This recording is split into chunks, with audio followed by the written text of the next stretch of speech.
Hello everybody, welcome to my channel, Canning with Kate. I am Kate and I am here today to just show you how to can up some ground beef.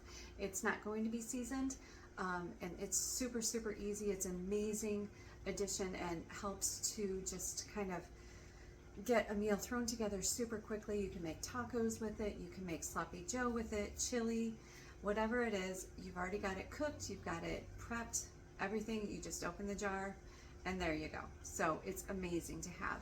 So right now I have approximately 5 pounds of ground beef in my pan, in my skillet, and I'm just going to brown it up real quick. I'm not going to completely thoroughly cook it.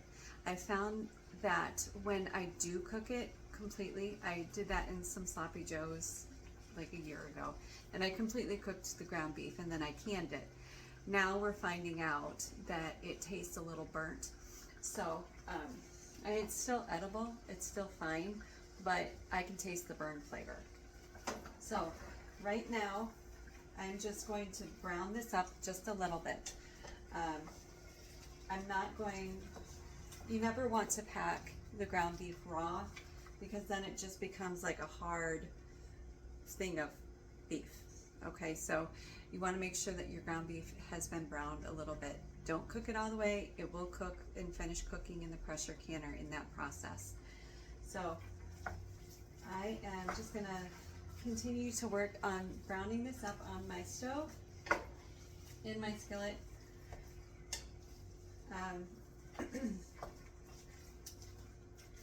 And so I will bring you back for that. Now, I'm not going to get a full 7 jars out of just 5 pounds of ground beef. So what I'm going to do is I'm going to finish canning my leftover pinto beans that I had from last week's canner load of when I did the pinto beans last week. So I'm just going to throw them both in. They both go in for the same processing time. So as long as you're processing things that can go in at the same amount of time, since I'm doing meat, that's a 90 minutes for quarts, 75 minutes for pints. So as long as you process it for the most, like if I was doing green beans, then I don't want to process those together because it would become over processed. So, but the beans, my pinto beans and my ground beef are going to be calling for the same amount of process time. So I'm just going to throw them in together and get a full canner load.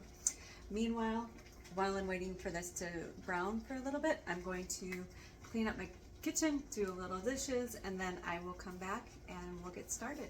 See you in a minute.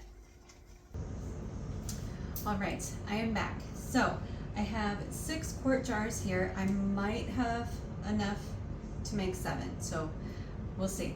But I have 6 ready to go. I've got my rings washed and ready, and I have my lids all ready to go. I have my funnel, my little bubble popper, and my ladle. So what I'm going to do is I'm going to first start filling with my beans that I did not finish last week. So remember, I was able to get out of 2 pounds of dried beans, I was able to get 7 quarts, and so we'll see how many more I get today. I am not heating anything up. I just didn't really feel like it today. In my mind, I was thinking it's going to be a lot simpler just to not heat anything up and to do a cold jars, cold food into a cold canner and heat everything up at the same time. Now, realistically, that's not how it works. Realistically, I think it's probably a lot simpler and a lot more time efficient if everything is hot, because then you don't have to wait for the canner to come up to temp.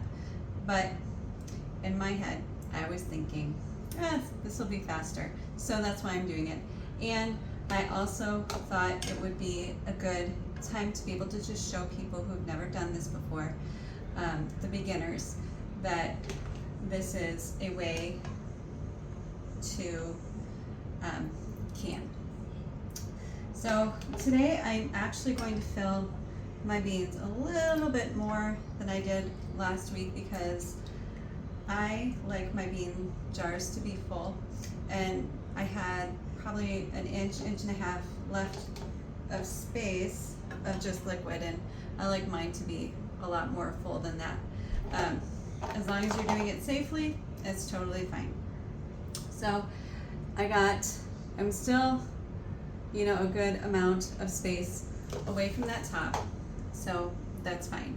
And I have probably a half pint jar left of beans, so I'm just not going to worry about those right now. Next step is I'm going to start filling up my ground beef.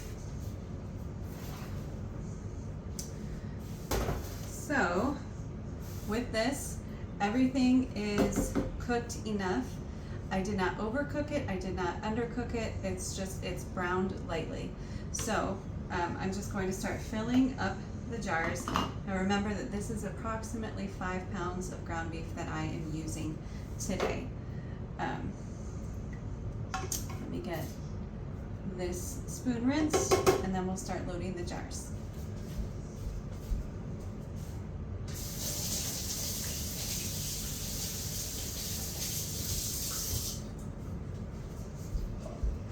All right, now there is quite a bit of grease left in my pan, and some people are totally fine with putting a ton of grease back in their jars. I don't like doing a ton of grease. I'm okay with a little bit because I am of the opinion that it does add flavor. So I don't mind a little bit, I just don't want it overly greasy because I just don't like it that way. So what I'm going to do, I'm just going to kind of strain it out lightly.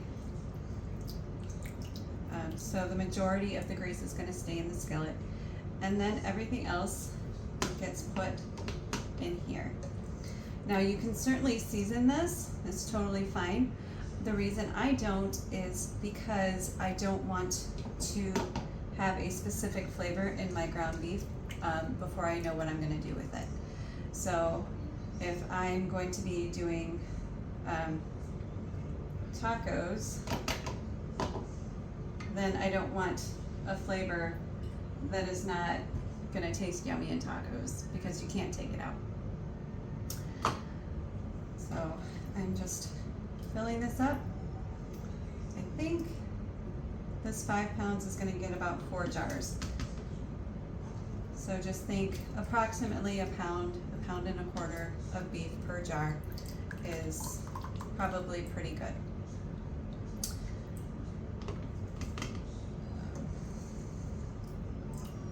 So if you do have smaller batches of things and you want to get a full canner load but you don't have complete... Someone is at the front door. Oh, hold on, please. All right, so as I was saying, don't remember what I was saying. So, but anyways, I think I'm probably going to be getting about 4 quarts out of this, which is good. I'll have 5 or 6 quarts, we'll see, of a canner. And then once these are full, I am going to just go ahead and take cold water and fill these up. You can certainly do broth or, whatever you want to do, but I'm just gonna take cold water and fill these, all of them, so that they're all cold. And when they go in the canner, and then we'll just start the process of heating everything up all at the same time slowly. I'm not going to crank up the heat because, again, that will cause siphoning and it might even cause breakage of the jars or cracking, and I don't want to do that. My son was they were helping me to put my beans in the pantry last week, and my 6-year-old, he always tries to help, and he really wants to be, one of the big kids. So his older brother decided that he needed to carry 2 jars in his hands, and And our pantry is downstairs, so he has to go downstairs to get there. And I had told them previously, because I could see this happening. You see where this is going. So his older brother gave him 2 full quart jars of beans, and almost immediately I felt a huge pain in my foot and just explosion, and it sounded awful, and it did not feel good because apparently the jar landed directly on my foot, on the top of my foot as it was coming down. And it was such a mess. It was such a mess. And I was like, oh, it's my baby, it's my hard work that I just took all day doing. It's funny how much pride we take in what we do for our families and how much we prepare and the love and care that we put into doing this. It's pretty, if you're doing this with me, it's a good thing, and you should feel very, very proud of yourself with whatever you can get loaded in that pantry shelf. Anything is going to be better than nothing, and I strongly urge you to really work on getting as much as you can stored away, just for either a rainy day, a busy night, or if something actually goes wrong and you just need something to feed your kids and your husband or wife or family or whoever. It's a good thing to have. All right, so I was able to get, out of the 5 pounds of ground beef, I was able to get 4 quarts. So just kind of a reference, if that's what you are looking for, it's just a smallish canner load, or all your canner can hold is 4 quarts, then 5 pounds of ground beef is perfect. And then I also have 1 quart of pinto beans to add. So we are now going to head over to my sink, and I'm going to put some filtered water in these, and then start putting the lids and the rings on. And I will show you that in just a minute. Okay, so I took my water and I filled all of these jars up to what I believe is the 1 inch mark. Okay, so everything has been full. Now the last step is to use the debubbler, okay, just to make sure that there's no air pockets and to make sure that your headspace is correct. So I'm going to start with the beans first,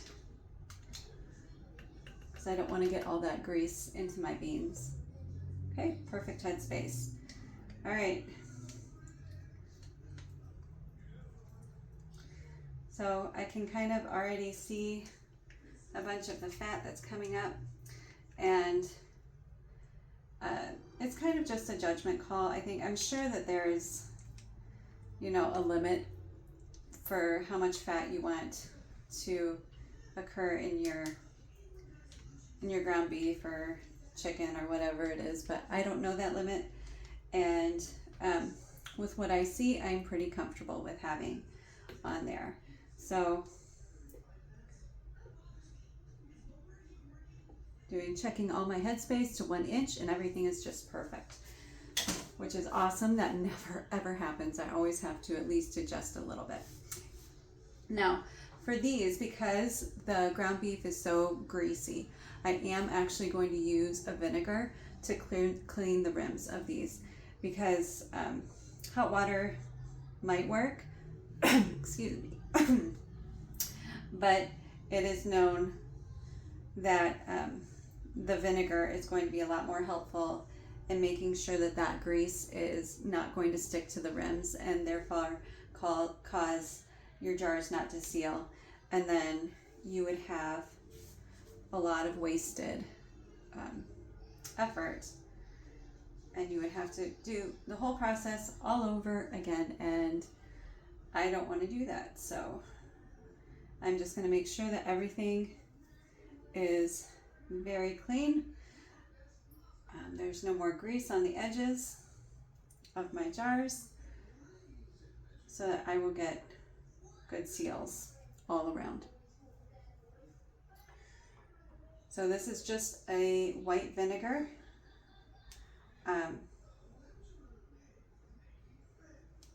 Nothing special, just something simple. Make sure that you are getting like the 5% acidity. I just dumped it in my grease. Just to have on hand.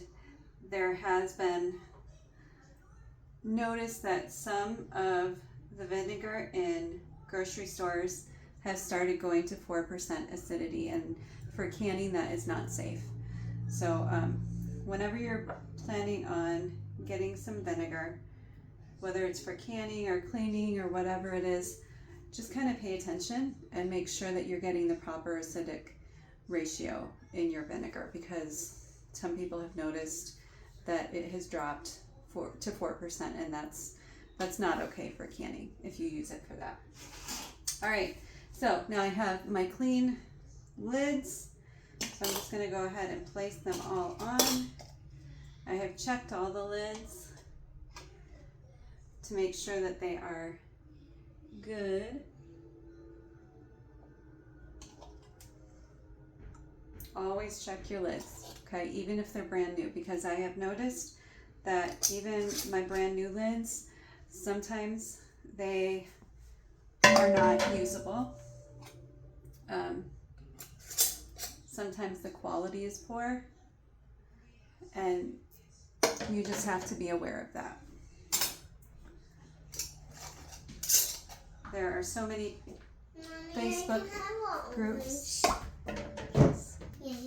So many Facebook groups that can help. So many YouTube videos that can help. Just as you're starting out, it's an amazing community. So you just have to find one that you enjoy and kind of get plugged in. You will learn so much. Please. You want me to start it? No, open it. Oh. So, mom life never ends. Right, there you go. Watch out, careful. Okay, so now I have just put all of my jars into my canner. Everything is cold. I have not heated anything up. I do have the water in there, but I have not heated anything yet. One thing I thought would be a good idea to show you is if you do have an All-American, or if you're planning on getting one, I wanted to show you how to do this. So because this is a metal-to-metal seal, and it does not have the rubber gasket that like the Presto has, you need to make sure that your metal-to-metal does not touch completely. So that's why you always want to put like either Vaseline or olive oil around that little lip. So that's what I just did. I just took a little thing of olive oil, put it on my fingers, rubbed it around. You can also use a paper towel. All right, so now I'm going to go ahead and put my lid on. I'm going to put my heat on to a little like medium low, and I'm going to leave it there for about 7 or 8 minutes, and then I'm going to slowly increase the temperature until it starts to vent. And then once it vents, I'm going to set the timer for 10 minutes. Once that timer is done, I will go ahead and put my weight on my canner and start the process of building up pressure. Once the pressure has been reached, I will start the 90 minutes. So it's a process, but it's worth it. All right, I will see you in a bit, and I will show you the end result. All right, thanks. Mommy. All right, I have my ground beef right here. It has cooled, and there it is. So you see that little fat cap right there? That's what I'm talking about. This is just going to add flavor to your ground beef, and you can certainly scrape it off when you want to use this, or you can go ahead and just dump it in the skillet or the pan or whatever you're using, and it will just kind of add that flavor back. Now, I wanted to show you, I'm super excited before we depart. I'm going to be canning pineapples. Now, my husband loves canned pineapple on his burgers and his tacos, in pasta, you name it, he loves it. So one day I had seen a whole bunch of canners canning pineapple, and I thought it would be fun to try. And I did, and let me tell you, it is the best pineapple, canned pineapple, hands down, that I've ever had, and my husband absolutely agrees. So I found these. Normally around me they've been almost $4 for one pineapple. Today I went to Aldi and I found them for $1.99. So I got 5. And so my next video I will be showing you how to can up some pineapple, and there'll be chunks, because chunks are all that fit in my jars. I don't have one of those fancy cutters to make rings, but the chunks are just they're so good, so good. So be sure to tune in for that, and please like, subscribe, and leave a comment below if you want. And please share my channel if you find things that are worthwhile for other people to learn. And I am so glad that you came. I will see you next time. Bye.